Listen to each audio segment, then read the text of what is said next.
Azərbaycan Xarici İşlər Nazirliyi Milli Məclisin deputatı Azər Badamovun Rusiya Federasiyası ərazisinə buraxılmamasına münasibət bildirib.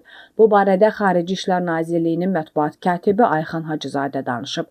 Onun sözlərinə görə hadisə bugün baş verib. Milli Məclisin üzvü Azər Badamovun daxil olduğu nümayəndə heyətinin Həştərxan şəhərinə səfəri zamanı məhz Rusiya Federasiyası Həştərxan vilayətinin vitse-qubernatoru, hökumət sədri Deniz Afanastiyevin dəvəti əsasında Azərbaycan xalqının ümumilli lideri Heydər Əliyevin anadan olmasının 102-ci ildönümü münasibəti ilə keçiriləcək tədbirlərdə iştirak məqsədi ilə təşkil olunub. Nümayəndə heyəti Bakıdan Moskvaya uçmasına baxmayaraq, Rusiya tərəfi hər hansı bir ilkin xəbərdarlıq və ya məlumat vermədən heyətin tərkibində olan millət vəkili Azər Badamovu Moskvada hava limanında saxlayaraq onun ölkəyə girişinə qadağa qoyulduğunu bildirib. O bir müddət Moskva hava limanında gözlədikdən sonra ölkəmizə geri qayıdıb. Məsələ ilə əlaqədar dərhal Rusiyadakı səfirliyimiz vasitəsilə Rusiya Xarici İşlər Nazirliyi ilə əlaqə saxlanılıb. Rusiya Xarici İşlər Nazirliyinin rəsmisi məsələnin